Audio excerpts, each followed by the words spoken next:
Prynhawn da I chi gyd a chroeso cynnes i'n blether Disgleirio Golau ar Arweinyddiaeth Ganol. Good afternoon to you all and a very warm welcome to you. It is a really wonderful thing to see so many of you logged on to this afternoon's blether shining a light on middle leadership. This blether, Comra or Sgwrs, is the third in its series and a celebration of the Tri-Nations partnership between Education Scotland, the Centre for School Leadership Ireland and the National Academy for Educational Leadership here in Wales. This blether, this event, this collaboration demonstrates how we can work with and learn from each other to enable a better informed and supported education system within and across our jurisdictions. Last week, I sat in on the briefing session and listened to 6 middle leaders from across the 3 jurisdictions share their passion, their enthusiasm, their honesty, and their vision for leadership. So I know that this afternoon's session will leave you feeling inspired because these 6 professionals are truly inspirational leaders themselves. Hi there everyone, my name is Natalie Gallacher and I'm Principal Teacher at Nethermill Primary School in Dumfries and Galloway. It's in the southwest of Scotland. So just a quick bit about the structure of teaching, the structure and management in Scotland, because I know it's slightly different in Wales and Ireland. So we have head teachers who lead and manage the school. We then have deputy head teachers, but not all schools have deputy head teachers. We then have principal teachers, which I am, and then we have our class teachers. So at the current stage, principal teachers are the only middle leaders within Scottish education. So a bit about my school. So Nethermill Primary School, small rural school, we only have 26 pupils in the whole school. We have 2 classes, so I teach the primary 1 to 4 class, where I have 4 to 8-year-olds. I only have 12 pupils in my class, and my colleague, she teaches the primary 5 to 7 class with the other 14 children. So it's a very small school. We are part of a partnership arrangement, which means that we have 1 head teacher that's shared between 2 schools, so ourselves and another close by rural school. So that means that our head teacher is only there for maximum half of the week, and the other half of the time I'm the first port of call really. So a bit about my background. So as a teacher, even as a student teacher, as a probationer teacher, I was always interested in leadership. I was interested in how people became a leader, what made them inspiring, did they have any extra qualifications, and just how did they get to that position in the first place. So as a teacher, right from a probationer, I always took on extra responsibility within my class, whether it be organising trips away, taking the school choir, leading small areas of change within my school. I was always interested in just doing that extra bit out with class teaching. So I then looked out for other opportunities, and that's when I started the teacher leadership programme through the Scottish College for Educational Leadership. And it was through that really that I realised I was already doing so much within my own class as a teacher leader, and I felt like I wanted to move on and progress. So I then looked for other opportunities for more formal qualifications, and that's when I started embarking on a master's in enhanced practice in education. And I studied for 3 years part-time alongside working full-time, which was quite a balance. But even in relation to being at university the first time round, I feel like during embarking on the master's that I really learned so much more because I was able to relate it directly to practice. One of my favourite modules within the Masters was a leadership and management module, and it was really from then that I realised I did want to move on and progress as a middle leader. But I did ask myself quite a few questions. Did I have enough experience?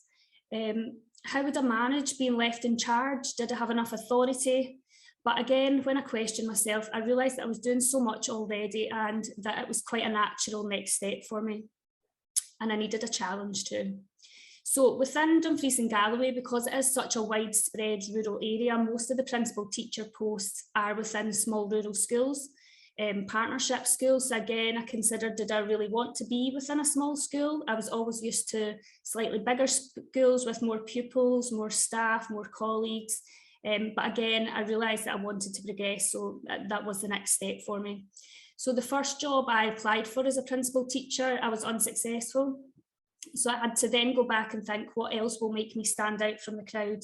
But actually the main thing was being able to sell myself. I really needed to show what I did already and what I could do and that I was willing to learn.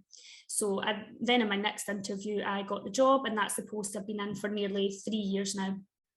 So opportunities within a small school as a principal teacher, as a middle leader, are quite varied.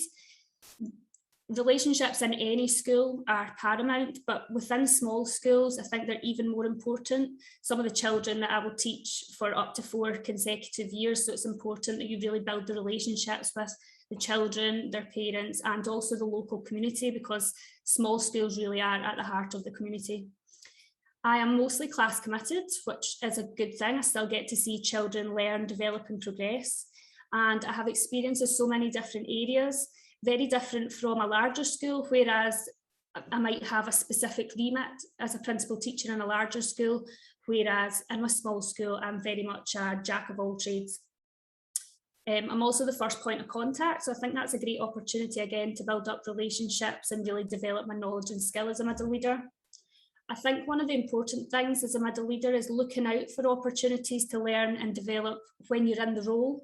Don't wait for opportunities to jump out at you. You need to go and look for them yourself. So I took part in the Education Scotland Middle Leadership programme, Leading Change, and it really helped develop my knowledge and skill as a middle leader. So challenges, of course, with opportunities come challenges. Again, great first step, being a principal teacher in a smaller school, but there's not many staff to lead. So I feel like that's something that I would like to develop in future as my leadership of people. The school role in my current school is falling due to a large number of primary 7s moving on to secondary school, which means that there's the potential for me to be teaching a primary 1 to 7 class within the next couple of years, which would mean I would have no other colleagues really apart from a head teacher. So again, that's something that I need to consider for the future. Is that where I want to be, or do I want to progress and move on elsewhere? I have little management time, so I have half a day every week for management time. So it's quite a lot to cram into a small period of time, and I really need to, I suppose, protect and manage my time and consider what time I'm spending planning for my class and assessing and so on, and what time am I spending on my principal teacher part of the role. I would like to do more, but I need to consider also, like we all do, the work-life balance, which is always tricky. Progression within middle leadership in Scotland currently is quite tricky. Within Dumfries and Galloway, we are all principal teacher 0.1 of an 8-point scale. So there's no room really for any progression within middle leadership. So again, I need to consider, would I want to make a sideways step to be a middle leader in a larger school, or would I want to move on to senior leadership? So there's lots to think about. But I suppose if you're a middle leader or you're a teacher and you're considering middle leadership, you really just need to think about what you do already, what makes you stand out from the crowd, and what will you bring to the role?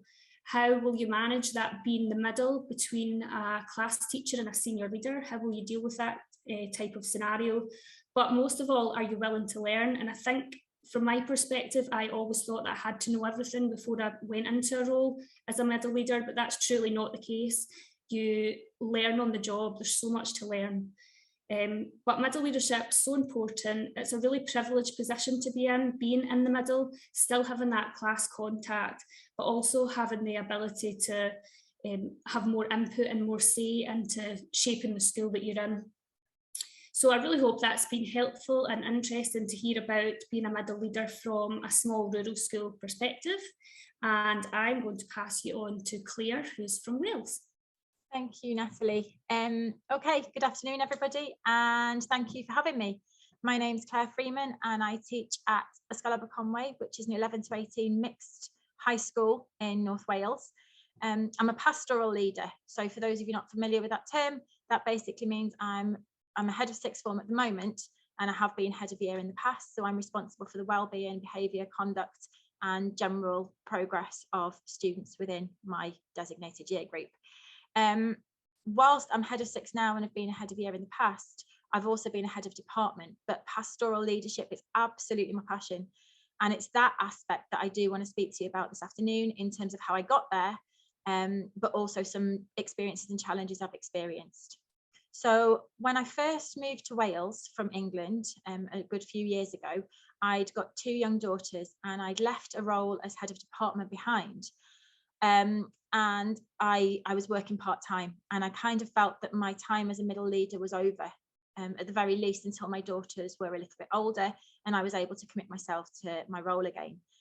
However, when I got appointed at my current school, I was really lucky to have a head teacher and a pastoral lead who had a really innovative and flexible approach to leadership, because they appointed me as a head of year, despite the fact that I only worked 4 days a week, which is actually incredibly open-minded and brave. It's not something that happens often, and in my opinion, not anywhere near enough. It showed me confidence, and it was breaking convention, and it gave me the opportunity to progress in my career as a leader, whilst at the same time prioritising my family, which, for any people out there who are trying to juggle that, know that's not an easy balance at all. The transformational leadership that they showed inspired and motivated me, definitely, but it also showed me that great leadership is about an awful lot more than simply the tasks you complete and the job that you do on a daily basis. In terms of my experiences and observations, a key aspect of my role I wanted to talk to you today about is, as a head of sixth form or as a head of year, it's my role to bridge the gap between staff and between students, never more so than when they are at times of conflict where I need to mediate between the two. As far as our students go, I need to advocate on their behalf. So I need to first of all calm them and bring them down off the ceiling. I need to articulate their point of view. I need to make sure that they feel that they are understood. Even in fact, if I'm very cross or annoyed or I'm disappointed in them, they still need to know that I'm there to fight their corner and I am there to understand them. But at the same time, as a professional, I have to show the staff I work with that I am supportive of them and I understand where they're coming from. And I need to ensure that they don't leave any situation we're ever in feeling undermined at all, because that wouldn't be good for relationships going forwards. So a part of my role that I feel is very much thinking on my feet is, in every individual unique situation, I need to calm the situations down. I need to be able to advocate on behalf of both the students I work with and the staff I'm working alongside, in order to help them find common ground and kind of navigate through all the little problems in the way, whilst at the same time maintaining that integrity of both relationships going forward, because that's really important. It's not just about the individual situation, it's about the relationships going forwards. And that aspect of my role requires a huge amount of emotional intelligence, being able to pick up on each of the individual personalities that I'm dealing with, and being able to understand the circumstances in the situation, what the desired outcome is, and try and get them there together. So that's a key part of my role I wanted to share with you today. Another thing I wanted to talk about was a part of my role that probably challenges me most. And that is, as a self-confessed control freak and perfectionist, teaching probably was an interesting career choice, not least being a pastoral leader. That role means that any plans I make generally go out the window by about 9:30 in the morning. It's an incredibly reactionary role. And for me, who likes to be in control and like to manage things, that's actually quite difficult. And I've spent the last 7 years learning to deal with that. And what I've learned is that if I reflect on every single situation as I handle it and think about how I've dealt with that and what I could have done better and what I could have changed and what the outcome was and what I did well, I'm slowly building myself a toolkit. So what used to be being out of my comfort zone is now something I'm very, very comfortable with, and I've got that fallback. But then there was the pandemic. And even though I was quite used to dealing with unknowns in my situation at school, the pandemic threw us into completely uncharted territory. We just didn't know what we were doing, and we were on the front line. As pastoral middle leaders, we had to adapt and respond really, really quickly to support our students in particular, as the focus kind of moved from health, then onto well-being, and then onto academic performance, and then all the way back again. And we had to move very quickly with what they needed us to lead them on at a time where actually it was very, very open and public. Usually as a head of year or head of six, the conversations that we have are on one-to-one, small groups, in classes or in assembly halls. During the pandemic, everything was live and it was broadcast to what felt like the entire world at the time. But all of our colleagues and peers, students, parents were watching every aspect of our leadership live broadcast. And that put us in a very, very vulnerable position. And I know that myself and the other heads of year at the time felt very, very daunted. However, how we dealt with that is something I'm incredibly proud of. And all of the heads of year I worked with at the time, we actually came together and were able to work together in a way that we would never have achieved in the normal day-to-day, life of school. We realized that even though we had the same job, we had very different strengths, very different skill sets, and we were able to lean on each other, support, coach, mentor, listen, and guide each other through each of the things we were trying to do in terms of leading our year group. And we were able to demonstrate our response to this chaos and upheaval quite openly and quite publicly. And I think that actually made us much better as individuals, as individual leaders, but it also made us a much better team and gave our students and the staff that we work with a really strong role model in resilience. So for me, even though that losing control aspect of my job is something that challenges me most, I've actually found that the time when I was thrown the most during the pandemic was the time that I actually feel like I came on most as a leader. So I wanted to share that with you. And just finally, before I leave you today, I had to think about what I would have wanted to know before I became a middle leader. And it was actually very similar to what Natalie just said. It's that it's okay not to go into every situation having all of the answers. I think for me, the great leaders I've seen in the past don't inspire others, and they didn't inspire me by getting it right every single time. I think your strength as a leader comes down to your ability to respond with understanding, integrity, and a clear sense of direction. So that's just a couple of aspects of my career shared with you. I hope it's been helpful. And now I'll hand over to Jonathan in Ireland. Sorry, Diolch. Hi there, thanks Claire. My name is Jonathan Mcdonald and I am an Irish and history teacher in a secondary school in Galway in the west of Ireland. When I think about middle leadership, my interest really began at the beginning of teaching practice when we were introduced to a framework document called Looking at Our Schools. This new document grounded a new structure for leadership and management at both primary and post-primary level here in Ireland under 4 key domains. And I remember being inspired by the scope covered within this new system and the awareness of how leadership positions and opportunities can occur across very different aspects and areas of school life. So when I first began teaching practice, I sought opportunities to put this interest into reality and began linking with school leaders and becoming involved in various working groups. There was a huge culture of collaboration and volunteerism within the school, and our senior leadership, our principal and our deputy principal, was very encouraging and supportive and motivating and inspired all of us to work with different leaders and try out different initiatives and learn from different people and be part of various working groups. From this, I think I realized that school self-evaluation was an area of interest and passion for me. It was a process that had just began in Irish schools, but within it there was scope for schools to look at areas in their own context that they could look at improving. It features really about looking at improving teaching and learning and the overall effectiveness of a school. And as an aspiring leader, I was interested in bringing differentiated learning to the table, and I engaged with middle leaders and senior management about putting together a focus group, and which led into a working group, supported all the way through. And this followed into some presentations at staff meetings where we introduced the idea and the area of focus. We got to encourage discussion around differentiation, show that it was going to be a process that would be slow and steady, and the supports that would be available for staff, and that it would be hopefully something that could become sustainable and that will become part of our culture. I was nervous, I think, initially about the presentations, but coming away from it, it was something I really, really enjoyed.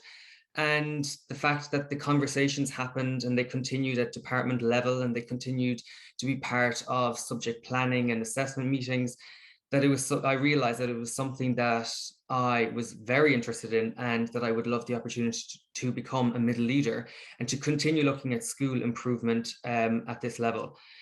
So when the opportunity for middle leadership came, other responsibilities came along with it. I continued in the capacity of school improvement and school planning coordination, but I also became responsible for student teachers on teaching practice, which was something that was extremely interesting to me because I am teaching in the school that I began my teaching practice in. So to be able to give back some of the support and some of the learning and the opportunities that I was given as a student teacher was incredible. I link with the student teachers on a weekly basis. Again, every day, every week brings about something new, brings a freshness to the role. I look at supporting their professional learning and their professional experience, and looking at different aspects and ways to involve them in areas of school life. Again, at the meetings, some might look for some guidance or support around teaching and learning. Others might be looking for some strategies in relation to behavioral management. So it's a fluid process that kind of keeps it open, and it's a rewarding process to see them involved and to see them flourish and develop as teachers and as part of our school community. I guess for me, really being a middle leader, at times you're a buffer between senior management and staff. You absorb some of the small scale disturbances and maybe answer some of the questions. But ultimately, you're a classroom teacher. And particularly for me, within my role within SSE coordinator and school planning, I get the opportunity to live out these initiatives on the ground. And that's something that supports me in getting the buy-in and getting people to come in with initiatives and to trial them out, because I'm seeing them firsthand. I'm seeing the pitfalls, seeing the successes, being able to critique your own practice, and it adds that extra dimension for me as a teacher and also as a middle leader, that maybe the initiative needed a bit more planning, and maybe it needed to be more refined, could have been too narrow focused, it might have been pitched at the wrong time of the year. So that gives me another dimension to look at how I move forward with an initiative, how I introduce it, how I reflect on it in myself. And it also gives the opportunity to spark interest in somebody else and maybe look at the skill sets of the staff that you have, and maybe focus an area or an initiative on in an extracurricular domain, or maybe in a well-being domain, that maybe unlocks that leadership capacity in somebody else, that continues that culture of collaboration, brings people along. Because I guess schools for all are learning communities. We're learning all the time. As Claire referenced, with the pandemic and with school closures, staff and students and leaders had to become adaptable. We had to reconfigure learning, and we had to reconfigure how we led and how we assessed. And it gave us the opportunity to reinterpret our own practice and to reimagine what best practice is. And that middle ground that you have, I suppose there was learning in that, and it gave a chance for us to capitalize on what worked well, and how what we may have perceived was never possible is now possible. So it opens up even those skills that people have that maybe they might have been slightly afraid to bring to the table, but it's that encouragement that we all got through that and we adapted as best as we possibly can. We're moving into a new scope that we can look at what's important for it. I guess it doesn't come without its challenges. Time can be against it, and getting the balance between work life, teaching, your preparation, your own marking with your own classes, and also the different initiatives. When you're planning them, you don't want change to be happening too quick, because you want it to be meaningful and you want it to serve a purpose, and to continue that buy-in and that support and that collegiality.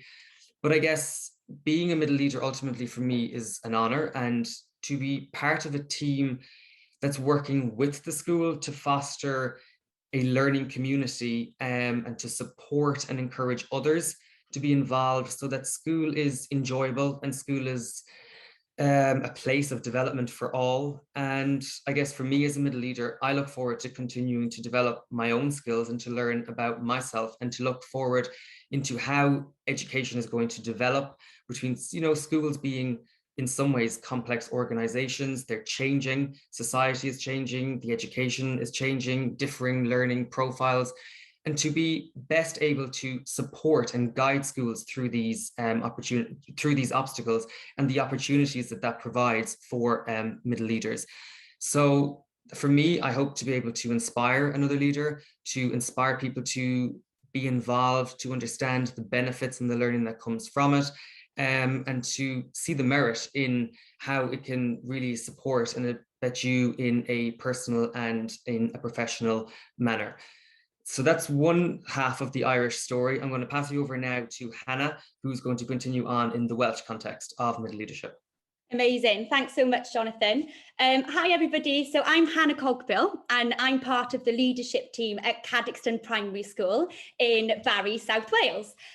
So we're a two-form entry primary school with just under 500 learners on roll from nursery all the way through to year 6. So I'm going to start by telling you that I do really love a quote. So there'll probably be a few in here today. So I'll start off with one. So life as a teacher begins the day that you realise that you're always a learner. So my current roles and responsibilities include that I'm a year 3 teacher, so learners of 7 to 8 years of age. I'm a STEM lead, a community engagement and parent learning lead, and then a phase 2 learning and teacher lead. And then also lead for the National Professional and Inquiry Project.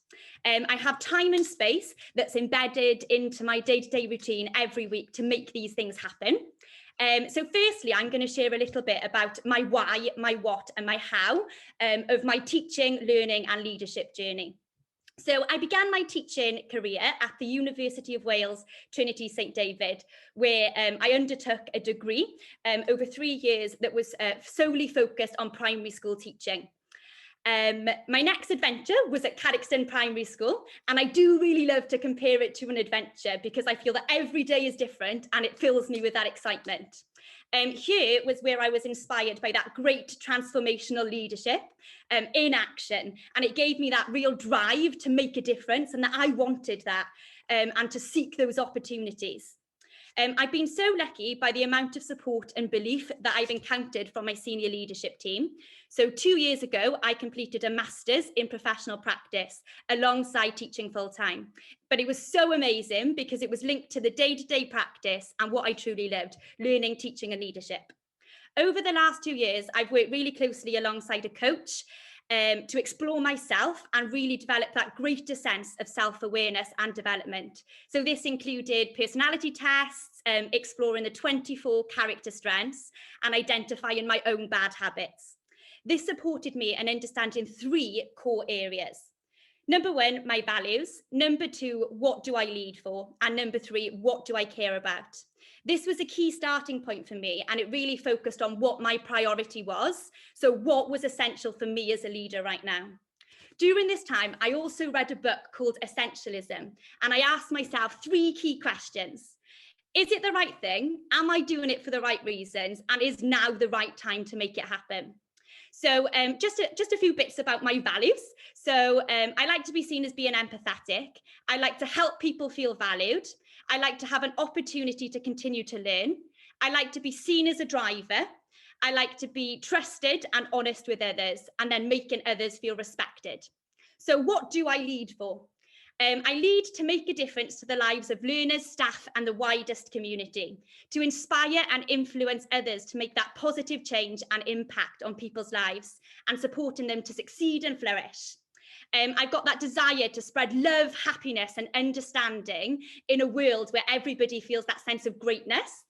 And then what do I care about? So I care that making decisions that have a difference and have an impact, and empowering others to succeed and encouraging them to flourish, to feel how you once felt yourself. So another little quote, you're not a leader until you've developed a leader who's developed a leader. So start where you are, use what you have and do what you can. As you can see, all of this feeds into my preferred leadership style, which is compassionate leadership. I strive to enhance the happiness and well-being of people by supporting them and giving them what they need to excel and flourish. You can't do it alone, but you can do it with a great team. So start with your why. Why leadership? What do you want to be remembered for? How are you going to do it? And what are you going to do? I continually use the Simon Sinek way of thinking when exploring these ideas myself. So I always begin with the end in mind.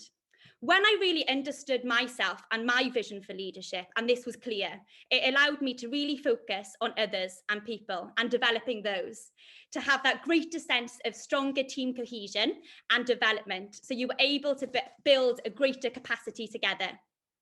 After all, it takes a village to raise a child. A huge motivator for me was also professional learning, something that was embedded into our school culture at Cadoxton Primary School. It was that opportunity to continue to learn and develop and learn alongside our learners. Something that was valued, but also allowed me to strengthen my strengths, develop my weaknesses, and focus on my own vision and mission through inquiry, through exploring and deepening thinking, through researching and finally reflecting. And exploring the so what. Reflecting is one of the key main points there. So having that opportunity to stop and think, what impact has this had? What has been the purpose of it? Our local consortium also run leadership courses where you can challenge and champion thinking across schools. And this is an opportunity to come together and collaborate. They do this for both middle leadership and senior leadership development programmes. To end today, I just want to refer back to the theatrical model of middle leadership in schools by John DeNoble. So this blend of support from senior leadership, professional development, school culture, enthusiasm, drive, and knowledge of the curriculum, pedagogy, and assessment have all supported and continue to support my successes and development within my leadership roles. For me, it's always been about experiencing the joy in the journey, lighting that passion to make a sustainable difference.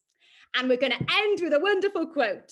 Leadership is about making others better as a result of your presence and making sure that the impact lasts in your absence.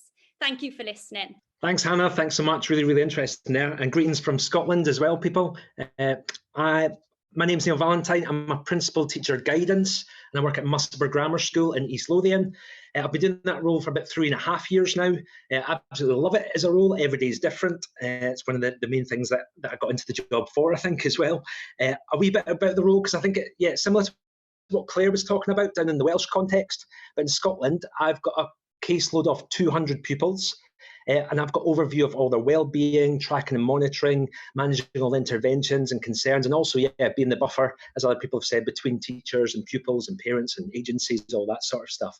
I suppose in reality, the majority of my time, though, is probably spent with just 10% of that caseload for various reasons.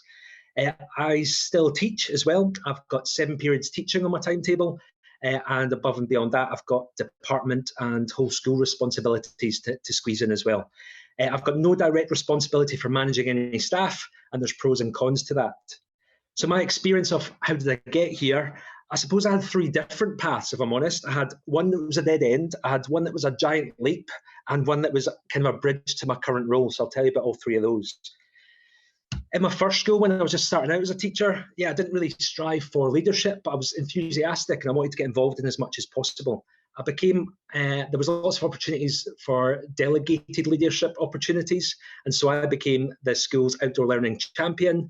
I was allocated maybe 1 period a week for that. So no sort of remuneration or any sort of badge or anything like that. It really was just a bit of time to do what you could, I suppose. And I like to think I really rose to that challenge. I used that time to take on, for example, coordinating Duke of Edinburgh, leading residential trips, doing some cluster work and whole school development work as well. Didn't always manage to allocate and use all that time, but I learned good project management skills at that time by doing that approach. And even if it was just 1 small action a week, I really felt like I was able to make a difference there. There wasn't many jobs in that area, and I realised then it was a bit of a dead end I was getting myself into in terms of progression. So I decided to regroup and focus again on my own subject of geography. So I worked in a faculty, and a faculty had 6 different subjects, and I was the only geography teacher. So I became, I suppose, the de facto subject lead with all the responsibility, but again, not kind of the remuneration or the management to go along with it. The role of curriculum leader, so the one that was next up for me, did become available, and I did go for it on an acting basis, and I was successful in going for that, but I wasn't really planned, or like I felt the experience for it. It was too big a leap for me at that stage. I hadn't had any training or coaching or development towards that, and all of a sudden I was in charge of 6 subjects and all the teachers and all the exam admin and all that sort of stuff, and I didn't enjoy it. I loved the experience of it. I did it for 2-3 months, I think, but it just made me think, by being in the role, no, I don't think this is the role for me. So that's my something that was a leap too far. I think the third approach was the bridge to where I am just now. I kind of took a different approach again. So, yep, I chatted to people who were experienced in the role, in the pastoral side of things. It was clear that pupil relationships and positivity, sort of setting the weather with people that I work with every day, was kind of a main skill of mine. I did approach very experienced guidance teachers, and they, I suppose, became sort of informal coaches, enabling me to get a sort of plan in place for how I could get into a permanent role with the principal teacher guidance pastoral side of things. I had to be able to compete with people who had lots of experience in that area if I was to get a position, or people doing acting posts. So with the sort of guidance, the coaching approach from those experiencing colleagues, I did almost like a mini version of what I'm doing, but when I was still a classroom teacher. So I've got a caseload of 200 just now, for example, but I took on 8 pupils at school. And again, I just had 1 period a week allocated where those 8 pupils became mine, and everything to do with their well-being, attainment, challenges, etc. were mine. And that was enough to get me the experience for the next step up. So doing that, I was able to get a maternity leave cover post at a different school, and then the maternity leave cover post managed to allow me to compete with other people to get the permanent role I'm in just now. So that's, 3 different roles, that last one being the bridge to where I am. I think carving out time is the hardest thing. I think Claire said that. The day goes at 9:30. It's the same in my context as well. Yet what do you do there? And I think I have to sometimes prioritise things by impact. And unfortunately, some things just have to go. There's always the essential things I have to do, but the things I want to do, it's all about what impact will they have that day, that week, that term. And that's how I choose how I allocate my time. I think my biggest tip for everyone here, any aspiring middle leaders, is if you've got an idea or a problem, both of those, is actually going out and socialising that idea or problem, going out and speaking to people face to face. Find some champions, find some people who are going to kind of buy into that idea and take it forward. It's very, going to have more success probably doing it that way than if you say just send an email or attempt to speak to all staff all at once while there's 300 other things being launched at the same time. So that's my tale of how I got here, folks. I would definitely say take up any coaching experience and speak to those experienced staff. I think they're key for getting the kind of the right advice to get to where you want to be with your career. Thank you for listening, folks, and I'll now pass you over to Aiden, who's in Ireland. Thanks, Neil. Hi, everyone. My name is Aiden Mcnamara, and I'm a primary school teacher in a senior school in Dublin in Ireland. We're a school with 460 pupils from 3rd class to 6th class, ages 8 to 12. So we have 16 class teachers, 7 special educational teachers, 10 special needs assistants, and our principal. When I started teaching my current school, I began in 2002, and at the time our school was a very exciting place. It still is an exciting place, but at the time I walked into a startup school with only 6 classes and 6 teachers. So for me, joining this developing school was a wonderful experience. It gave me the opportunity to be involved and have an active voice in the teaching and the learning throughout the school, to inform policy development and decision making, and also to unofficially mentor other teachers while at the early stages of their profession. So after 3 years of working with a very dynamic staff and a wonderful principal who supported me, I felt the urge to explore a role in leadership and management. So I suppose I believed I was ready to spread my wings a little bit and take on new responsibilities and leadership opportunities. So I subsequently applied for the role of Assistant Principal 1 in the school. So in 2005, I became part of the middle leadership team, a role I still hold and really value today. The role of middle leadership, or assistant principal as it's known in Ireland, is really rewarding, very challenging, but rewarding as well.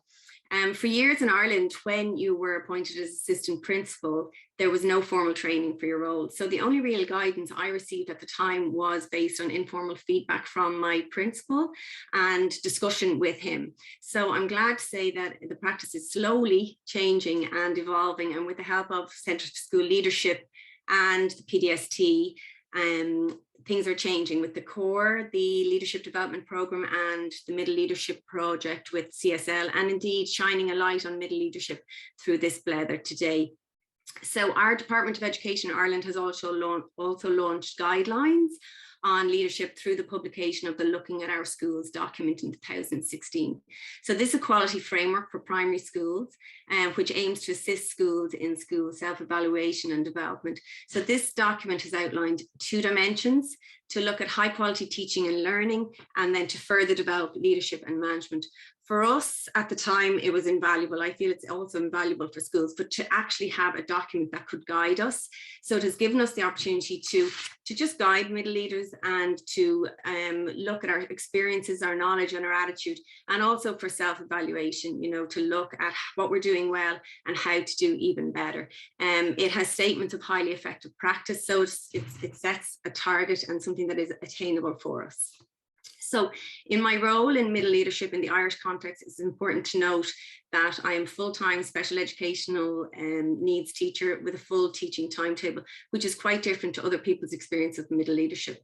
But in Ireland, that's the way it is. My duties are to be carried out without prejudice to my class teaching. So this is probably one of the most challenging aspects of my role, finding time to do all the things that I actually want to do within my post.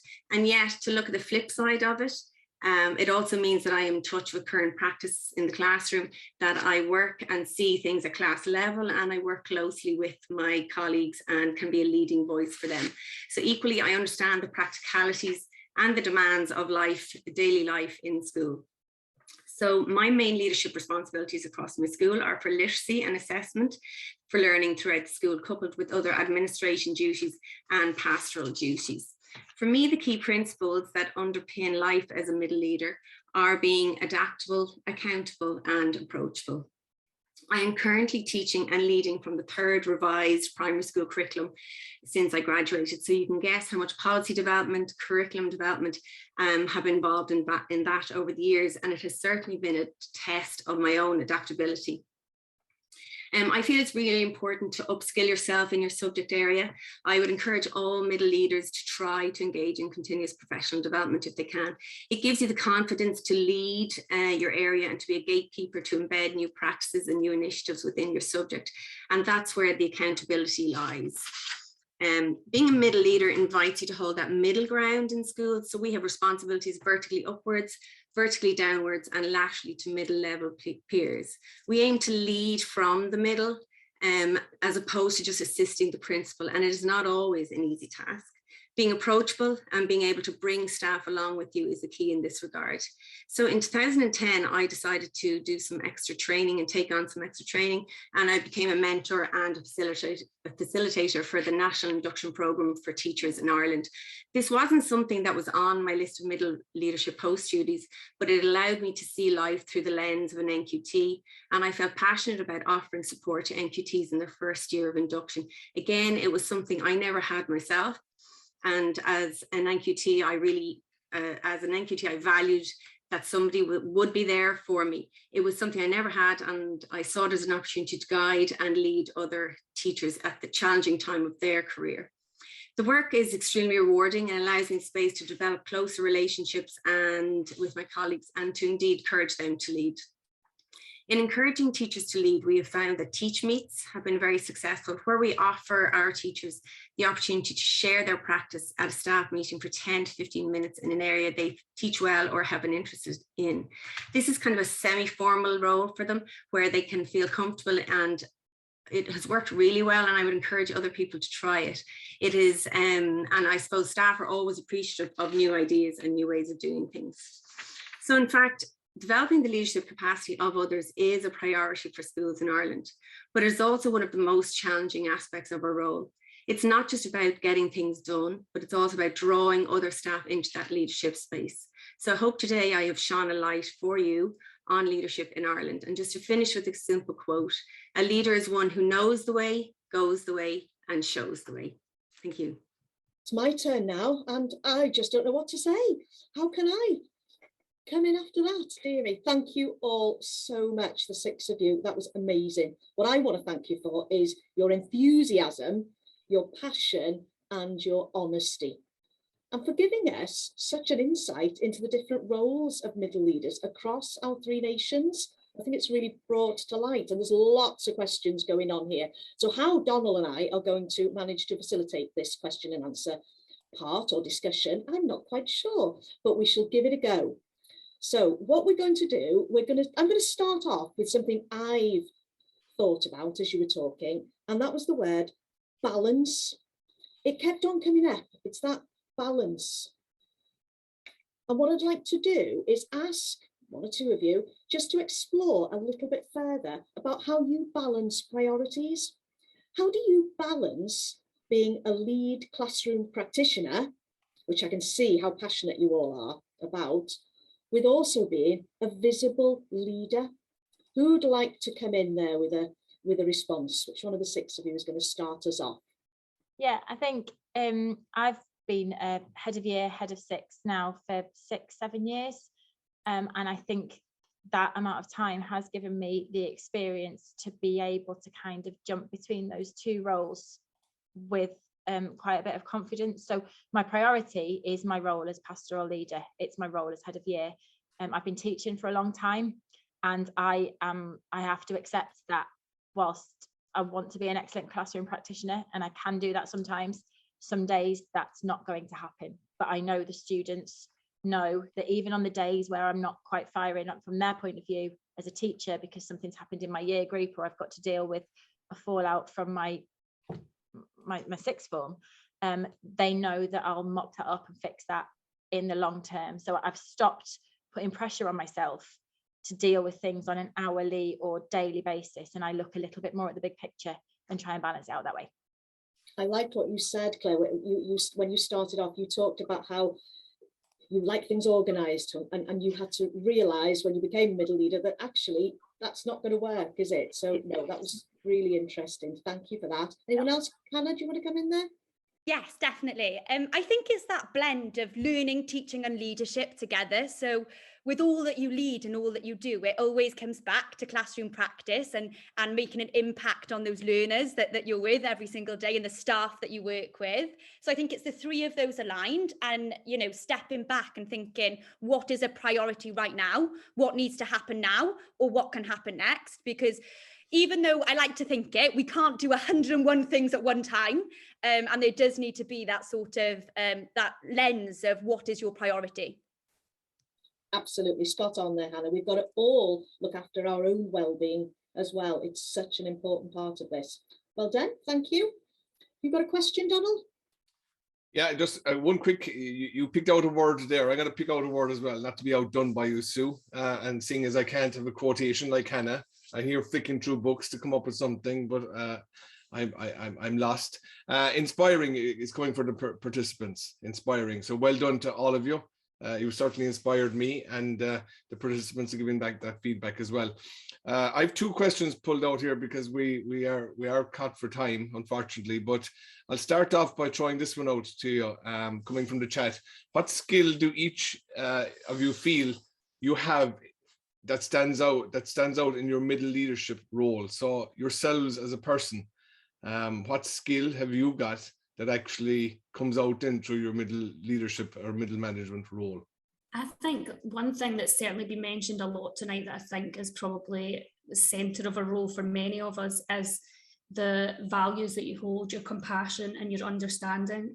And it's realising, I see a few questions that are to do with bringing staff along for changes, and it's actually having a bit of that understanding. So if someone is quite resistant to some form of change, it's delving a bit deeper into that and considering, well, why is there a resistance there? So I think in relation to staff, in relation to families, in relation to pupils, it's holding your values at the centre of everything that you do. Yeah, I think it's also that echoing sort of what was said then with values, but that drive and enthusiasm and being seen as having that energy so that others can sort of reciprocate that energy as well. And they've got that belief that you can do it and they can do it and together we can make a difference. A little quote at the end. Thank you very much, Hannah. Certainly, I don't think there's any awkward silences in your company. And as regards energy, my energy levels were waning a little bit at 5 to 4, but I'm ready to climb. Carrantoul is just across the field from me, the highest mountain in Ireland. And after listening to you, I'm ready to take it on in the dark. Jonathan, I'll come to you and I'll put you in the spot there. That's okay. I think, like Hannah and Natalie said, being encouraging and also being aware to maybe take a step back sometimes when you're leading a role, that to give somebody the chance to take the lead in something or to let their voice be heard and to be a good listener, because sometimes I think people just need to air their feelings about it or share maybe their concerns, and that you can row in and support them and be encouraging and be organized in what you're doing and realistic in that when you're bringing something to the table, that you have a plan and you have supports there for people, that they can take what they need from it and kind of spread it on a whole school level. But I guess being able to step back to let people step forward if they need to and give them the chance to shine as well. Thank you very much, Jonathan. Sue, do you want to go back? Have you another question? You can go back to Eden for the last one. I've got another one that came into the chat, actually. I think it was, who was it from? It was from one of our associates, Jonathan. And I thought that was quite an interesting one. Do you as middle leaders feel well prepared to take on a senior leadership role? Is it looking appealing to you? I think that's a good question. Thanks, Jonathan. Yeah, I certainly feel prepared now because there seems to be in my local authority now, there's a lot more support from middle leaders. I think don't know the reasons behind it. Maybe it's a smaller authority. But yeah, my stories from before, I didn't feel those options were there. I didn't feel like there was particular, oh, you can go on this middle leadership course, or, oh, this is your management training or anything like this, or this is even how to manage your time. It was very much down to me just trying to figure all that out myself. But definitely seems to be changing. And as soon as I took on this role here, I was able to access a middle leadership sort of CPD like over a couple of months, and it's you can still tap back into that as well. And then being able to do the course, the Middle Leaders Driving Change in Education Scotland just now. So I definitely feel there's a lot more support out there, and we're getting more like emails in all the time about, oh, and here's another support, or here's even more coaching specific for this, or things out there. So I feel it's something that's changing, which is great, and we seem to be getting recognised more as middle leaders, and there's a real need for that. So that's my perspective, is maybe not in the past, but there's a lot more now. That's great, Neil, and that's interesting because that takes me on to possibly the last question, I think, if that's all right, Donald, because it feeds in just after that one. I loved quite a few of you really focused on the coaching and inquiry. I noticed that was coming out, which is fantastic. So what do you think are the benefits of a coaching model? Anybody got any comments on that one?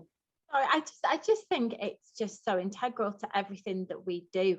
I think, and when you said coaching model, my brain instantly froze, and I was like, what does she mean? And then I just realized it is the job. It is what you do as a middle leader, and it is what you experience as a middle leader. And I think we're smack bang between the two. I think I experience from all the senior leaders I work with, coaching formally and informally.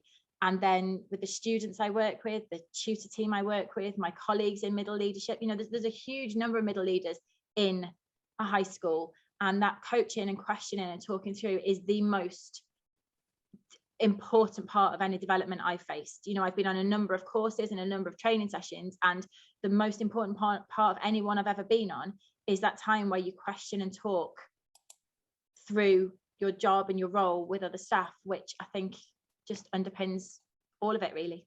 Absolutely, Claire. I think you're right. I think creating that coaching culture is so important. Do you want to come in to finish there, Hannah, before I pass over? I can't believe how... Yeah, definitely. I think it's that sense of sort of finding out the solutions for yourselves, isn't it? Because you can all be told to do something, but actually taking sort of ownership and accountability in exploring what's right for you and how you're going to make a difference and make a change in that way. So it gives you that sort of sense of empowerment and accountability. I just want to say it was wonderful to hear such enthusiasm about leadership. So thank you, the six of you. I'll pass over to David Burgess from Scotland to say our goodbyes. Thank you. Hopefully you can hear me. What a fabulous session. It's an absolute privilege to hear all the stories from our 6 middle leaders. So thank you to Natalie, to Claire, Jonathan, Hannah, Neil and Aiden. It was fabulous to hear the different stories. There were so many differences, yet so many similarities within there as well. And it's really, and thank you as well to Charlotte in the background for doing all the work to support the session actually happening. Important to say, this is not the end of the conversation. We've certainly shone a light on middle leadership, but for the Tri-Nations, this is really the start of the conversation as we explore how we work together to further professional learning to support our middle leaders. And the key things that came through for me were about the positionality of middle leadership, the importance of professional learning, which came through from everyone. And can I just thank all the presenters for their honesty, integrity, and their passion for the role. Hopefully it's been useful for everybody who's been here today. And thank you so much to everybody for coming along to the session and getting involved in the chat pane and giving us questions and comments. Thank you to everybody and hope you enjoyed the session, and we will see you all again soon.